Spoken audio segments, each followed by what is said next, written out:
Cyber crime ఏంటిది? Cyber crime అంటే ఏంటి? ఆన్లైన్లో ఏదైనా ఒక ఫ్రాడ్ జరిగితే దాన్ని సైబర్ క్రైమ్గా చెప్పచ్చు, అవునా కదా? ఎలాంటి ఫ్రాడ్స్ ఉంటాయి? అకౌంట్లోంచి డబ్బులు పోవడం, లేకపోతే హెరాస్ చేయడం, లేకపోతే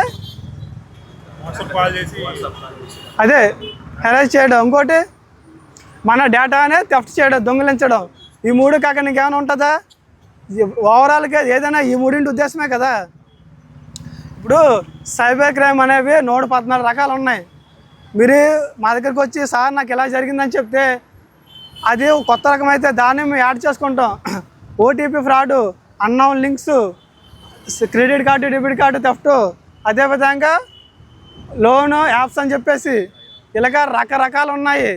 మనం ఎంత ట్రై చేసినప్పటికీ కూడా ఏదో విధంగా మనం అనేది సైబర్ క్రైమ్కి గురవుతున్నాం.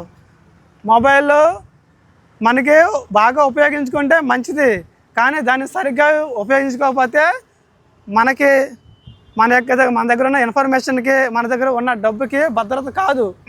ఇప్పుడు గూగుల్లోకి వెళ్తారు, రీల్స్ చూస్తారు, ఏదో ఒక యాడ్ కనిపిస్తుంది, ఏంటి నరాలకి మంచి హెల్త్ అని చెప్పేసి, లేకపోతే గోల్డ్ అని చెప్పేసి, లోన్ అని చెప్పేసి, లేకపోతే అదే ఇదని చెప్పేసి దాని మీద క్లిక్ చేస్తారు.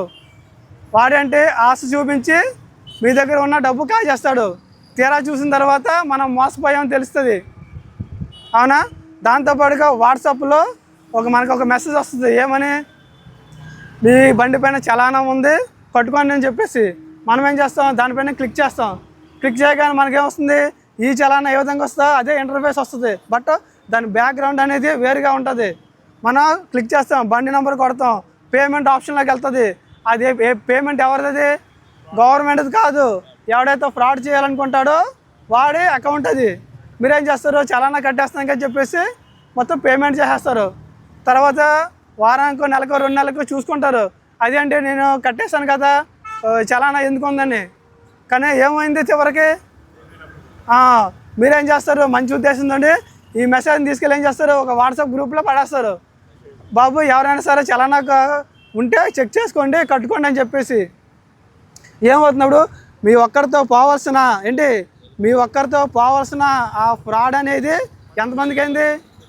100 లేదా 200 మందికి. ఒక గ్రూపులో అంతమంది ఉంటారు కదా అన్న, అందరూ కూడా ఎఫెక్ట్ అవుతారు. వాళ్ళల్లో సపోజ్ 200 మంది ఉన్నారు, వాళ్ళలో 100 మంది క్లిక్ చేయరా? ఒక 40 మంది పేమెంట్ చేయరా?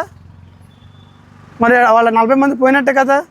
వాళ్ళు కూడా ఏం చేస్తారు? వేరే వాళ్ళకి సెండ్ చేస్తారు.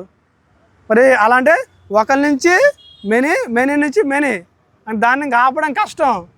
ఓటీపీ ఫ్రాడ్ అయితే మనతోనే పోతుంది, కానీ ఈ చలానా యాప్నే గ్రూపులో సెండ్ చేయడం వల్ల అవుతుంది.